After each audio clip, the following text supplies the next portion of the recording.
Inside the state prison, a little-known program bringing together the victims of violent crimes and the inmates who committed those crimes. Brian Mullahy joins us now live from the prison with the story you'll only see here on 2 News at 10. And Brian, there are victims who actually want to do this? Remarkably, there are, Shauna and Mark. The Department of Corrections tells me there have been only 26 such sessions in the last 10 years, and only conversations surrounding cases of murder, attempted murder, sex crimes. Victims must initiate these dialogues. Inmates must agree before the meetings happen behind the prison wall. Dear Alex, I'm writing this letter to take responsibility and accountability for the abusiveness I put you through. Words from inside the prison. I mentally abused you. Unlocked in a letter. When the mental abuse was not working for me, I would have physically abused you. Written by an inmate, one of thousands incarcerated, to 25-year-old Alex Yevgeny Smith. The sexual abuse I forced you to endure was for my own selfishness and to feed my deviant behaviors. At the prison, Alex was given the letter in a face-to-face meeting with the inmate, a man who had adopted Alex and abused him when he was a boy. That inmate has now spent years here at the state prison for sex crimes. He agreed to an interview, but out of concerns for his safety, the Department of Corrections did not allow any images of him. I sexually assaulted 3 of the children that we had adopted. Why did you do it? At the time of my life, I was very angry with a lot of things in my past. Alex has been on anger's receiving end.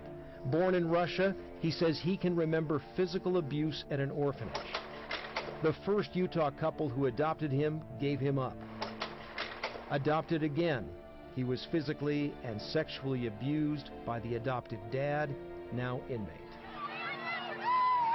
Growing up, Alex played soccer, went fishing, traveled to Disneyland. He smiled in photos, but home was not the happiest place on earth.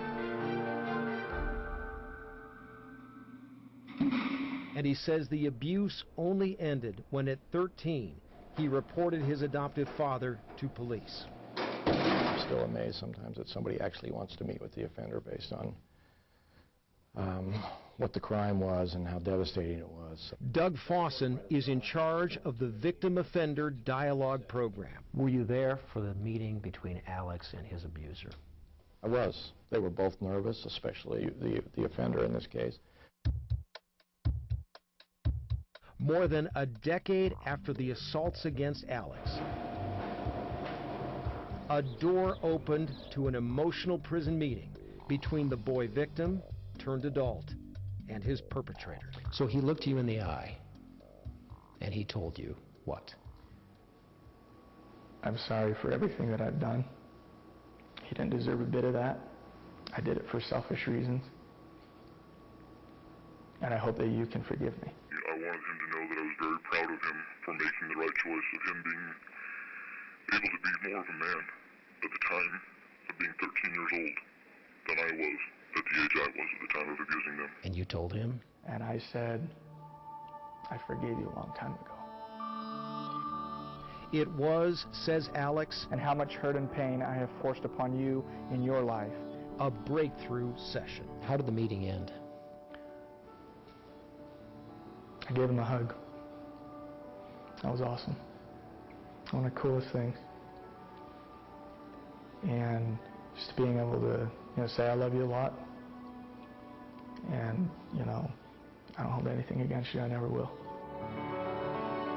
It was a very spiritual experience.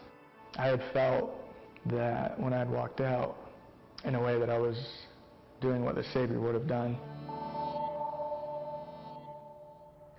Alex says, as Christ forgives, so must he. You may wonder what happened to Alex after his adoptive father went to the prison. Well, he was adopted for a 3rd time. His parents, Rick and Elizabeth Smith. Rick was guardian ad litem, the attorney appointed to represent Alex's interest as a teen. Rick is now a juvenile court judge, and Alex is his son. Mark, Shauna, back to you. Amazing story, Brian. And there's probably some that don't want to go back and revisit that, do you think?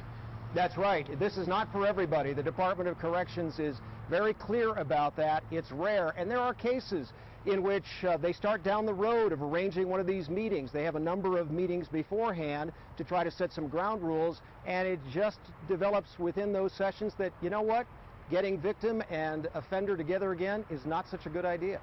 But it sounds like when it works, it provides an immense amount of closure for the victims. It sure did for this family, Yeah. and it also did for the inmate. All right, Brian, excellent story. Thanks so much.